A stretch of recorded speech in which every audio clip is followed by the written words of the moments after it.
Hi guys, आप लोग ऐसे हैं। चलिए आज कुछ हम लोग जो है बेसिक कंसेप्ट ऑफ अकाउंटिंग के बारे में पढ़ते हैं।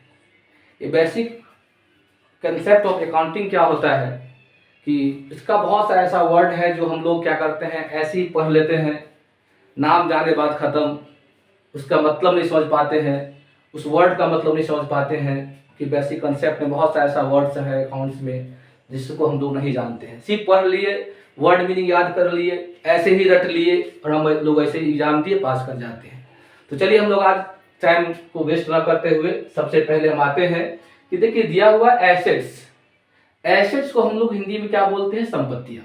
आप सुने होइएगा कि संपत्तियां जो होता है, बहुत तरह संपत्तियां होता है, जिसमें आप लोग समझे होइएगा कि अपने पिताजी का संपत्ति है, दादाजी का संपत्ति है, तो बहुत सारा संपत्ति है। उस संपत्ति के बारे में हम लोग पढ़ेंगे, जिसमें यहाँ पर दिया है एक नॉन करेंट एसेट्स या fix assets. Non current assets या फिक्स एसेट्स, ये दोनों का मतलब सेम ही होता है। कहीं कहीं पे इस एसेट्स के बारे में दिया होता है नॉन करेंट एसेट्स और कहीं कहीं पे दिया होता है फिक्स एसेट्स। ये एसेट्स क्या होता है? नॉन करेंट या फिक्स एसेट्स, यह एसेट्स वह एसेट्स होता है जिसे हम एक साल से अधिक दिनों तक अपने पास रखते हैं और जिसका उद्देश्य बेचना नहीं होता है, वह कहलाता है, मेरा क्या कहलाता है? Fix assets. जैसे आपके घर में टीवी है, मोबाइल है, टेबल है, कुर्सी है, बहुत सारा ऐसा संपत्ति है जिसे आप अपने प्रयोग के लिए रखे हुए हैं, अपने यूज करके रखे हुए हैं, वही मेरा क्या कहलाता है? वो मेरा नॉन करेंट एसेट्स कहिए या उसे फिक्स एसेट्स कहिए। यानी जिस एसेट्स को हम अपने उद्देश्य के लिए, अपने प्रयोग के लिए एक साल से अधिक दिनों तक अपने पास रखते हैं और जिसका उद्देश्य पुनः बेचना नहीं होता है, वह क्या कहलाता है? ये नॉन करेंट एसेट्स यानी कि फिक्स एसेट्स। दूसरा क्या है? Current assets. करेंट एसेट्स क्या होता है? करेंट एसेट्स वह एसेट्स होता है जिसे हम एक साल के अंदर उसे कैश में परिवर्तन कर देते हैं, वह मेरा क्या होता है? Current assets. यानी एक साल के अंदर ऐसा एसेट जिससे हम लोग क्या करते हैं? बेच देते हैं, उसका उद्देश्य रखना नहीं होता है, वह मेरा क्या कहलाता है? Current assets. अब यहाँ पर देखिए, कभी कभी क्या होता है, करंट एसेट्स जो है मेरा वो फिक्स एसेट्स बन जाता है। कैसे बन जाता है? जैसे मान लीजिए आप बाइक चढ़ते हैं, बाइक आप खरीद के लाए और आपके लिए क्या हो गया? बाइक आपके लिए बाइक हो गया फिक्स एसेट्स, क्योंकि ये बाइक जो आप लाए हैं, आपका ये उद्देश्य नहीं है कि हम बाइक आज खरीदें और कल इसको हम बेच दें। इस उद्देश्य के पर्पज से आप बाइक नहीं लिए हैं, लेकिन जहां से आप ये बाइक खरीदे हुए हैं उसके लिए क्या होता है? ये करेंट एसेट्स होता है। क्यों करेंट एसेट होता है? क्योंकि वहां जो बाइक का एजेंसी है, जहां है उसका जो मालिक है, उसका काम ही यही है कि साल में कितना बाइक आता है, कितना बाइक आया बेच दिया, आया बेच दिया, तो उसके लिए यहाँ पे क्या होता है? वो करेंट एसेट्स। और वही बाइक जब आप शोरूम से निकालते हैं तो मेरा क्या हो जाता है? Current assets. उसके लिए हो गया किस? Current assets. और आपके लिए क्या हो गया? वो फिक्स एसेट्स। चलिए अब आगे बढ़ते हैं हम लोग कि लायबिलिटीज। लायबिलिटीज का मीन्स दायित्व होता है। मतलब दायित्व का मतलब ये हुआ कि अगर मान लीजिए किसी का कुछ पैसा लिए हुए हैं या किसी का कुछ सामान लिए हुए हैं, तो वो जैसे अब उस प्रकार का क्या होता है? लायबिलिटीज। लायबिलिटीज में हम लोग पढ़ते हैं क्या है? नॉन करेंट लायबिलिटीज या फिक्स लायबिलिटीज। ऐसा लायबिलिटीज, फिक्स लायबिलिटीज, ऐसा लायबिलिटीज जिस लायबिलिटीज को लंबे समय तक रखते हैं, भुगतान करते हैं उसको। जैसे हम लोग कह सकते हैं लोन कह सकते हैं, जैसे लोन लिए लंबे समय के लिए, एक साल से अधिक दिनों तक लिए, वो क्या कहलाता है? वो फिक्स लायबिलिटीज कहलाता है, या उसको हम लोग नॉन करेंट लायबिलिटीज कहते हैं। दूसरा का होता है क्या? करेंट लायबिलिटीज, यानी कि चालू दायित्व। चालू दायित्व वह दायित्व होता है जिसे हम एक साल के अंदर उसको हम कैश में पेमेंट कर देते हैं, यानी जिसका जो लिए होते हैं उसको हम लोग क्या करते हैं? पेमेंट कर देते हैं, वह एक साल के अंदर। अब आते हैं हम लोग कहाँ आते हैं? गुड्स। गुड्स का नाम सुने होइएगा। गुड्स को हम लोग हिंदी में माल कहते हैं। और ये गुड्स आप कभी कभी अगर रोड पर चलते होइएगा तो वहां पे लिखा रहता है, ट्रक की सबसे ऊपर में लिखा रहता है गुड्स कैरेज। क्या लिखा रहता है? Goods carriage. तो यहाँ पे गुड्स मीन्स क्या होता है? माल। अब माल क्या होता है? अब माल कहने के बाद सबके मन में सबका अपना अपना सोच होता है, सबका अपना थिंकिंग होता है कि हाँ माल है। माल का मतलब वह होता है कि जो व्यक्ति जिस वस्तु से व्यापार करता है उसके लिए वह वस्तु क्या कहलाता है? माल कहलाता है। क्या कहलाता है? माल कहलाता है। जैसे मान लीजिए कोई व्यक्ति आलू बेच रहा है, नहीं, उसके लिए आलू क्या हो गया? माल हो गया। कोई ऐसा व्यक्ति जो कपड़ा का दुकान किया हुआ कपड़ा बेचता है, कभी कभी आप जाते होइएगा ड्रेस लेने के लिए, आपका फ्रेंड है, आप जैसा ड्रेस वो ली हुई है या लिया हुआ है वैसा ही ड्रेस आप कभी कभी दुकान में जाते हैं लेने के लिए, तो दुकानदार क्या कहता है कि माल शॉर्ट कर गया है, माल नहीं है। माल का मतलब ये हुआ कि इसका मतलब जो व्यापारी है जिस चीज का, उसके लिए वो जो वस्तु का व्यापार करता है उसके लिए क्या कहलाता है? वही वस्तु क्या कहलाता है? माल कहलाता है। इसमें कोई दिक्कत? अब अगला वर्ड क्या है? कॉस्ट। कॉस्ट को हम लोग हिंदी में क्या बोलते हैं? लागत। अब लागत क्या होता है? अब लागत समझ सकते हैं कि जब किसी वस्तु को उत्पादन करने में, जब किसी वस्तु को हम लोग उत्पादन करते हैं यानी कि बनाते हैं, प्रोडक्शन करते हैं, तो उसमें जो हमारा डायरेक्ट एक्सपेंस होता है। अब यहाँ पर बात हुआ कि डायरेक्ट एक्सपेंस क्या होता है, तो डायरेक्ट एक्सपेंस वह एक्सपेंस होता है जिसे हम किसी वस्तु को बनाने में डायरेक्ट खर्चा लगता है, उसे हम लोग क्या बोलते हैं? डायरेक्ट एक्सपेंस कहते हैं। तो लागत क्या होता है? जब किसी वस्तु को बनाने में जो डायरेक्ट एक्सपेंस होता है, जो डायरेक्ट खर्चा लगता है, उस वस्तु को हम लोग क्या बोलते हैं? लागत बोलते हैं। कभी कभी आप दुकान पर जाते होइएगा, किसी कोई वस्तु खरीदते हैं, दुकानदार बोला 50 रुपया, आप बोलते हैं क्या कि 40 रुपया बोलते हैं, नहीं तो कैसे की दशा में क्या होता है? वो आप कहते हैं कि 40 रुपया में दे दीजिए, तो नहीं कहता नहीं नहीं इतना मेरा लागत भी नहीं है, ऐसे 40 रुपया हम कैसे आपको दे दे, नहीं। तो क्या कहलाता है? लागत। लागत मतलब किसी वस्तु को बनाने में जो पैसा लगता है वो क्या कहलाता है? लागत कहता है। अब देखिए डेटर्स क्या होता है? डेटर्स को हिंदी में हम लोग बोलते हैं देनदार। क्या बोलते हैं? देनदार बोलते हैं। जैसे कोई व्यक्ति कोई वस्तु अगर बेचता है, जैसे मान लीजिए राम और श्याम दो आदमी हैं, राम जो है वह श्याम को क्या करता है? माल बेचता है। जब माल बेचता है, उधार माल बेचता है, तो ऐसी दशा में जिसको बेचता है वह व्यक्ति क्या कहलाता है? डेटर्स कहलाता है। और जो व्यक्ति देता है वह क्या कहलाता है? क्रेडिटर्स कहलाता है। सिंपल सी बात, मोटा मोटी बात समझ लीजिए कि उधार जब हम लोग बेचते हैं, कोई वस्तु को बेचते हैं, तो वहां पे मेरा क्या होता है? डेटर्स पैदा लेता है। क्या पैदा लेता है? डेटर्स पैदा लेता है। यानी जो व्यक्ति उधार वस्तु को जो मान लीजिए खरीदता है वह डेटर्स कहलाता है, और जो व्यक्ति उधार वस्तु बेचता है वह क्या कहलाता है? क्रेडिटर्स कहलाता है। जो कि हम आपको नीचे आपको यहाँ पर दिए हुए हैं कि क्रेडिटर्स। क्रेडिटर्स क्या होता है? जब कोई वस्तु को उधार जब क्या करता है? जब वो बेचता है, जब जो क्या है, जब उधार माल बेचते हैं तो क्या होता है? तो जो लेता है उसको डेटर्स कहते हैं, और जो देता है उसको क्या बोलते हैं? क्रेडिटर्स बोलते हैं। अब आइए हम लोग अगले टॉपिक पे आते हैं। अगला टॉपिक दिया हुआ है आपका एक्सपेंस। वह क्या होता है? खर्चा क्या होता है? इसको हम लोग खर्चा ही बोलते हैं। एक्सपेंस को क्या बोलते हैं? वह बोलते हैं या खर्चा बोलते हैं। तो एक्सपेंस क्या होता है कि जब कोई वस्तु को हम खरीदे और खरीदने के बाद उसको अच्छी तरह से जब प्रयोग कर लेते हैं तो मेरा क्या कहलाता है? एक्सपेंस कहलाता है। जैसे आप देख लीजिए, ये मेरा क्या है? ये मार्कर है। अरे मार्कर को हम मार्केट से खरीद कर लाए, और मार्केट से खरीद कर लाए और अच्छी तरह से बोर्ड पे हम अच्छी तरह से लिख दिए, मार्कर का इंक खत्म हो गया, अब ये चलने लायक नहीं है, तो हम समझे क्या कि ये मेरा क्या हो गया? एक्सपेंस हो गया। उसके बाद कभी लॉस का नाम सुनिएगा। लॉस क्या होता है कि मान लीजिए कि इसको खरीद के लाए, बाजार से लेके आए, धर भर पॉकेट में ऐसे रखे, पॉकेट में नहीं जाकर वो क्या हो गया? नीचे गिर गया, तो मेरा लॉस हो गया। लेकिन यहाँ पे क्या है? एक्सपेंस है, खर्चा है। तो खर्चा क्या होता है? जब किसी वस्तु को हम लोग परचेज करते हैं, परचेज करके उसको अच्छी तरह से क्या कर लेते हैं? यूज कर लेते हैं, तो वह मेरा क्या कहलाता है? एक्सपेंस कहलाता है। अब एक्सपेंस के बाद जो है अगला टॉपिक आपको दिया है इनकम।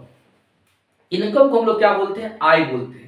आय क्या होता है? इनकम प्रत्येक व्यक्ति का इनकम, सोर्सेस ऑफ इनकम होता है कि आय आने का स्रोत क्या है, हम पैसा कहाँ कहाँ से ला सकते हैं। बहुत ऐसे व्यक्ति है जो मान लीजिए ट्यूशन से पैसा लाता है, बहुत ऐसे व्यक्ति है जो कि रूम रेंट से पैसा आता है, बहुत ऐसे किसान व्यक्ति है जो किसान मतलब गेहूं चावल कुछ बेच वहां से पैसा लाते हैं। तो उस क्या है? स्रोत है किसका? इनकम का, आय का स्रोत होता है कि पैसा कहाँ कहाँ से आ रहा है, वो क्या कहलाता है? आय कहलाता है। अगली बात क्या है? परचेज।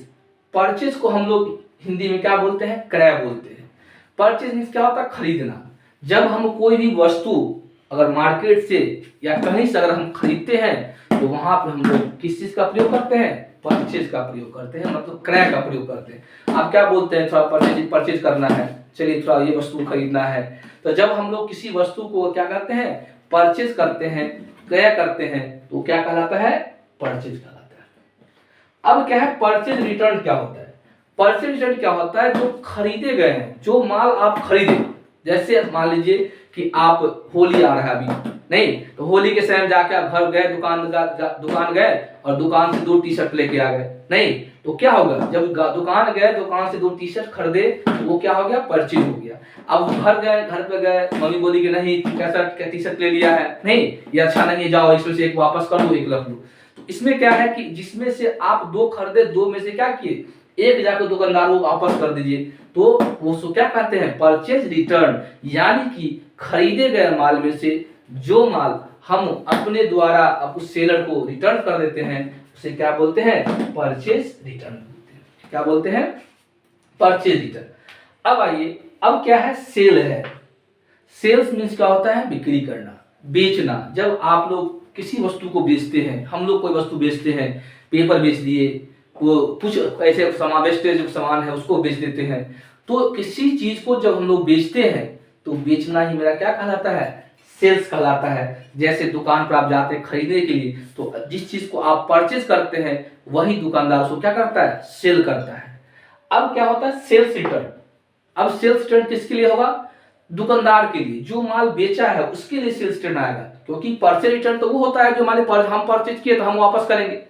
सेल्स रिटर्न क्या होता है, जो बेचा है आपके साथ, मतलब आप दुकानदार आपको बेचा है, नहीं तो वो बेचा है तो हम लोग उसी को रिटर्न करेंगे। तो ये दुकानदार के व्यू से, सेलर के व्यू से ये होता है कि सेल्स रिटर्न की हम जितना माल बेचे हैं, बेचे गए माल में से जो माल मेरा वापस आता है, वह क्या कहलाता है, सेल्स रिटर्न कहलाता है। क्या कहलाता है, सेल्स रिटर्न कहलाता है।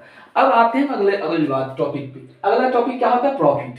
प्रॉफिट का नाम सुनेंगे, प्रॉफिट का मतलब क्या होता है, हिंदी में लिख दिए हैं आपको, लाभ। क्या लिख दिए हैं, लाभ। लाभ क्या होता है, अब सब हम लोग सब आदमी जानते हैं कि लाभ क्या है, कि किसी भी वस्तु को अगर लागत मूल्य से अगर अधिक में हम लोग सेल करते हैं, तो क्या कहलाता है, लाभ कहलाता है। जैसे हम कह सकते हैं कि 500 का सामान को 600 रुपया में बेचे, वो लाभ है। नहीं तो लाभ कहाँ होता है, सब जगह लाभ नहीं होता है। लाभ वहां होता है जहां की किसी वस्तु का क्रय विक्रय होता है। जहां पे कोई वस्तु क्रय विक्रय होगा, वहीं पे लाभ होगा। सब जगह लाभ नहीं होता है, नहीं। जहां मालिक को वस्तु खरीदे बेचे, जहां पर व्यापार चलता है, वहां पे क्या होता है, लाभ होता है। और लाभ उसी को होता है, आप लिखते हुएगा लाभ, और लाभ को पलट कर देखिएगा तो क्या लिखाता है, भला लिखाता है।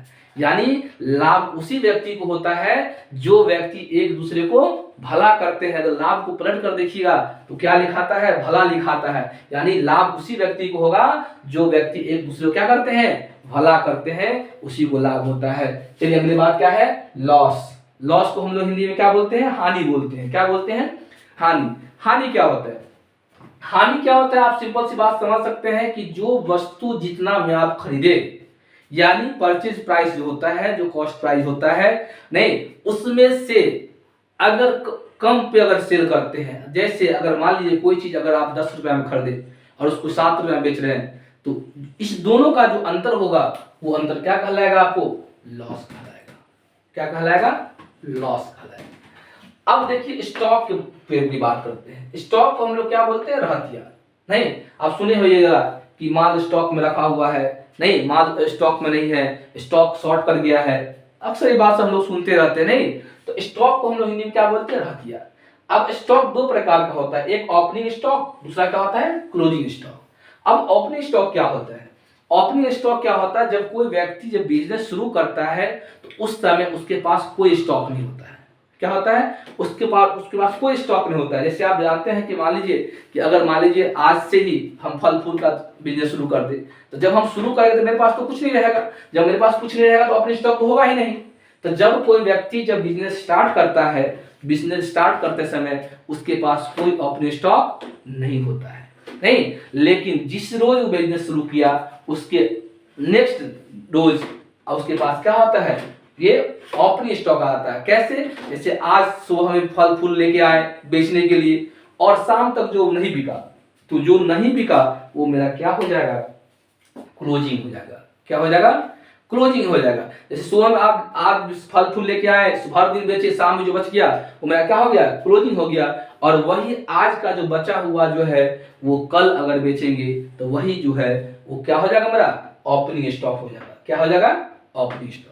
यानी आप समझ गए कि ओपनिंग स्टॉक जब कोई भी व्यक्ति जब कोई बिजनेस स्टार्ट करता है तो उस समय ओपनिंग स्टॉक नहीं होता है, लेकिन अगले दिन उसका क्या होता है, ओपनिंग स्टॉक होता है। कैसे कि जिस रोज बिजनेस किया उस रोज से लेकर सुबह से लेकर शाम तक बेचता है, जब दुकान को आगे बढ़ाता है, जब बंद करता है उसको, तो बंद करते समय जो उसका रॉ मटेरियल जिसको कहते हैं, जिससे जो स्टॉक बचा जो उसके पास बच जाता है वो मेरा क्या होता है, क्लोजिंग स्टॉक हो जाता है। और वही क्लोजिंग स्टॉक अगले दिन क्या होता है, ओपनिंग स्टॉक हो जाता है। अगला देखिए वर्किंग कैपिटल। वर्किंग कैपिटल क्या होता है, वर्किंग कैपिटल को हिंदी में हम लोग क्या बोलते हैं, कार्यशील पूंजी बोलते हैं। कौन पूंजी बोलते हैं, कार्यशील पूंजी बोलते हैं। वर्किंग कैपिटल का मतलब होता है current assets minus current liabilities, जो कि आपको यहाँ पे हम ऑलरेडी बताए थे करंट एसेट्स। यहाँ आप देखिए आपको यहाँ बताए थे करंट एसेट्स और यहाँ बताए थे करंट लायबिलिटीज। तो करंट एसेट्स में से करंट लायबिलिटीज को घटाएंगे तो मेरा कैपिटल वर्किंग कैपिटल होगा। वर्किंग कैपिटल का मतलब है कि ऐसा कैपिटल जिस कैपिटल को आप व्यवसाय में क्या किए हैं, लगाए हुए हैं, जिस कैपिटल को आप व्यवसाय में क्या किए हैं, लगाए हुए हैं, वही मेरा क्या कहलाता है, वर्किंग कैपिटल। सपोज दैट अगर मान लीजिए कि मेरे पास 10 लाख रुपया है और 10 लाख से हम 10 लाख में उसको हम 5 लाख को भी बिजनेस में लगाए हैं, तो मेरा वर्किंग कैपिटल कितना होगा, 5 लाख ही होगा। क्योंकि 10 लाख ठीक है, आपके पास 10 लाख रुपया है, लेकिन आप 10 लाख रुपया को इन्वेस्ट नहीं कर रहे हैं। कितना रुपया कर रहे हैं, 5 लाख कर रहे हैं। तो कभी भी आपको प्रॉफिट होगा तो उस 5 लाख पे प्रॉफिट होगा, न कि 10 लाख पे होगा। तो जो पैसा आप बिजनेस में लगाए हुए हैं वही पैसा आपका वर्किंग कैपिटल होगा। अगर वही पैसा आप 10 लाख रुपया अगर बिजनेस में लगा देते तो मेरा क्या होता, 10 लाख मेरा वर्किंग कैपिटल कहलाता। समझ गए बात कि क्या होता है current asset minus current liabilities. अब अगला चीज है गेन। गेन मीन्स क्या होता है, लाभ। इससे पहले भी आपको हम प्रॉफिट पढ़ाए थे, लाभ। गेन मतलब भी आपको यहाँ पढ़ रहे हैं लाभ। इस प्रॉफिट का मतलब बताए थे कि प्रॉफिट ये कब होगा, जब किसी व्यवसाय में वस्तु का क्रय विक्रय करेंगे, यानी वस्तु खरीद कर लाएंगे बेचेंगे, वस्तु खरीद कर लाएंगे बेचेंगे, तब लाभ होगा। नहीं, ये लाभ, ये प्रॉफिट का मतलब लाभ, वो लाभ जब वस्तु को हम लोग क्रय विक्रय करेंगे, खरीद के आज लाए शाम उसको बेचे, खरीद के लाए बेचे, खरीद के लाए बेचे, उससे ये लाभ होता है, तो ये लाभ हुआ। बट ये गेन जो होता है, ये लाभ जो होता है वस्तु के क्रय विक्रय से नहीं होता, जो लगातार व्यवसाय से लाभ नहीं होता है। यह लाभ वह लाभ कहलाता है जो किसी भी फिक्स एसेट्स को, जिसे हम लोग जब खरीदे थे उस समय बेचने का सेंस नहीं था, लेकिन अभी वो बेच रहे हैं, तो उसका जो अंतर होगा वह क्या कहलाएगा, गेन कहलाएगा। अब जैसे एग्जांपल तौर पर देख लीजिए, अगर आपके दादाजी कोई जमीन अपने जमाने में वो 2000 कट्ठा लिए होंगे, नहीं वो कितने के लिए होंगे, 2000-3000 कट्ठा लिए होंगे, लेकिन जब आपके दादा जमीन लिए थे तो उनका सेंस ये नहीं था कि हम जमीन लेके बेच दें, नहीं था ना, नहीं था। लेकिन वही जमीन अगर आपके पिताजी को अभी पैसा का जरूरत पड़ जाए तो वही जमीन जो 2000 में खरीदे थे, शायद वह जमीन अभी 2 लाख का होगा ना। तो इस दोनों का जो अंतर 2000 और 2 लाख, ये दो बीच का जो अंतर होगा, उस अंतर को हम लोग क्या बोलते हैं, लाभ बोलते हैं। इतना सा समझ में आया। अगला चीज क्या है, डिस्काउंट। डिस्काउंट को हम लोग क्या बोलते हैं, छूट, कटौती, बट्टा, रियायत, नहीं ये क्या बोलते हैं, छूट बोलते हैं इसको। नहीं, इसको 3 भाग बांटा गया है, ट्रेड डिस्काउंट। अब ट्रेड डिस्काउंट क्या होता है, ट्रेड डिस्काउंट को हम लोग क्या बोलते हैं, व्यापारिक छूट। क्या बोलते हैं, व्यापारिक छूट। यह डिस्काउंट उन व्यक्तियों को दिया जाता है जो व्यक्ति बिजनेस करते हैं। जैसे मान लीजिए हम बिजनेस करते हैं, अगर मान लीजिए कोई भी चीज प्रिंट रेट पे हम आपको बेचते हैं, तो वो हम कहीं चलाए हैं तो वहां से हमको जो मिलता है वो क्या कहलाता है, ट्रेड डिस्काउंट। और ये ट्रेड डिस्काउंट का कभी भी हम लोग जर्नल में एंट्री पास नहीं करते। ये ध्यान दीजिएगा कि ट्रेड डिस्काउंट का एंट्री कहीं जर्नल पास नहीं होता है, लेकिन ट्रेड डिस्काउंट के अमाउंट को हम लोग वहां से टोटल में से घटा कर लिखते हैं, लेकिन इसका एंट्री हम लोग ट्रेड डिस्काउंट में नहीं करते हैं। तो समझ गए, ट्रेड डिस्काउंट किसको दिया जाता है, ट्रेड डिस्काउंट उस व्यक्ति को दिया जाता है जो व्यक्ति क्या करते हैं, वस्तु खरीदते हैं, किससे, होलसेलर से। नहीं, होलसेलर से आज खरीदते हैं, उसको क्या दिया जाता है, ट्रेड डिस्काउंट दिया जाता है। अगला क्या है, कैश डिस्काउंट। कैश डिस्काउंट क्या होता है, कैश डिस्काउंट वह डिस्काउंट होता है जिसे कोई भी व्यक्ति जब नगद में भुगतान करते हैं, क्या करते हैं, जब कोई व्यक्ति क्या करते हैं, नगद में भुगतान करते हैं तो उसे क्या मिलता है, कैश डिस्काउंट मिलता है। जैसे आप समझ सकते हैं कि जब आप कोई वस्तु खरीदने जाते हैं तो बोलता है 300 रुपया 400 रुपया, तो आप उसको बोलते हैं कि नहीं 20 रुपया मेरे पास नहीं है, क्या आप नहीं देंगे, तो बोलता है चलिए कोई बात नहीं दे दीजिए। क्यों, क्योंकि आप नगद में भुगतान कर रहे हैं इसीलिए आपको 20 रुपया छोड़ दिया जा रहा है। अगर आप कहते कि नहीं दीजिए हम 2-3 दिन के बाद पैसा देंगे, तो जितना प्रिंट था उस प्रिंट में आपको ये सामान मिलता। अब क्या है, स्पेशल डिस्काउंट। स्पेशल डिस्काउंट उन व्यक्तियों को दिया जाता है जो व्यक्ति अपने होते हैं, जो व्यक्ति विशेष होते हैं, जो रेगुलर कस्टमर होते हैं, उन व्यक्तियों को ये स्पेशल डिस्काउंट दिया जाता है। तो आप समझ गए होंगे कि ये कुछ ऐसे वर्ड्स हैं जो आपको हम बताए हैं, नहीं बहुत सारा ऐसा वर्ड्स है जिसे हम लोग 11th में जब आते हैं तो 11th में बहुत सारा ऐसा वर्ड है जो ऐसे यूं ही पढ़ के यूं ही निकल जाते हैं, इसका मतलब नहीं समझते हैं। नहीं तो इसको आप लोग अगर देखिए अच्छा लगेगा, नहीं तो अच्छा लगे तो इसको लाइक और सब्सक्राइब जरूर कीजिएगा। फिर हम लोग मिलते हैं अगले क्लास में। Okay, goodbye, take care.